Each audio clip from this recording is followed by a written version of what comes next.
Ninguém gosta de uma situação de crise. Ninguém está, muitas vezes, apto a enfrentar esse tipo de situação. Mas todos sabemos que, por questões diversas, um inadimplemento acontece. E quando ele acontece, o ordenamento brasileiro oferece uma série de ferramentas e instrumentos para que eles sejam tratados e acomodados da melhor forma possível.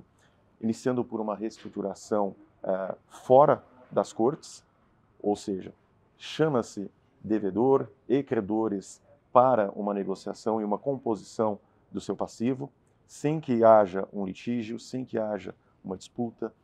Muitas vezes, os credores têm por interesse retomar o bem objeto de garantia, até porque muitas vezes esse bem é a safra que está já vendida e precisa ser entregue, porque foi já também vendida por quem a comprou, por um trade, um exportador. E nesses casos, o inadimplemento pode afetar toda a cadeia. É claro que soluções negociadas, tanto quanto possível, são as mais favoráveis e as mais céleres e muito mais interessantes do que uma disputa judicial. Mas muitas vezes isto não é possível.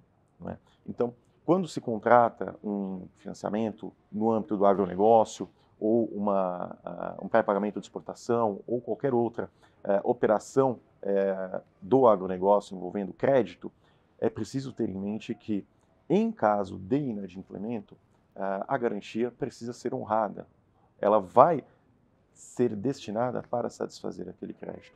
Isto pode ter um impacto na própria atividade do produtor rural.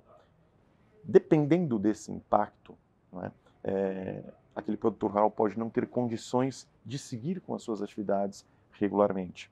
E aí entra um segundo cenário, quando não há negociação, quando não há possibilidade de se prosseguir com a atividade, porque não há recursos para custeio de novas safras, porque não há como se pagar financiamentos de maquinário, salários e etc.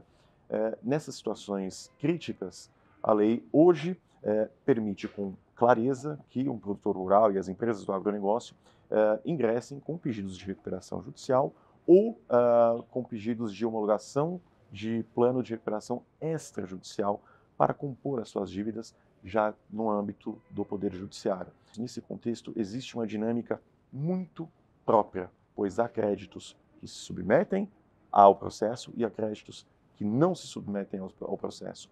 Portanto, é preciso que esta decisão seja muito bem pensada, muito bem construída e muito bem mapeada. Quem são os principais credores, quem são os apoiadores e o que fazer neste cenário.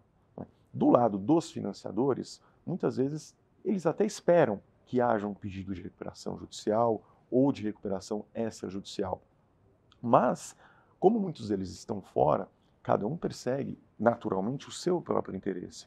E aí entra-se na questão de essencialidade das garantias que foram ofertadas para esses credores. Ou seja, a essencialidade daquela garantia, daquele bem, para que o produtor rural continue com suas atividades. Não é? A lei procura assegurar que os bens essenciais, bens de capital essenciais, sejam mantidos na posse do devedor durante um processo de recuperação judicial. Mas isso não pode se prolongar eternamente, sob pena de se subverter o propósito da lei e também de se gerar um impacto muito negativo, não só para aquele financiador, como também para todo o mercado. Então é preciso que haja um equilíbrio e um consenso também durante esses processos, que visam a negociação. Muitas vezes, procedimentos paralelos de conciliação e de mediação podem ajudar na composição com um ou mais credores, de modo que, tanto quanto possível, todos sejam pagos e o produtor rural ou a empresa do agronegócio continue com as suas atividades, porque não é interessante para o mercado ou para os financiadores que este agente econômico simplesmente desapareça ou que tenha a sua falência decretada, porque é o pior cenário. Empregos são perdidos, tributos deixam de ser recolhidos, créditos não são pagos e há uma destruição de valor.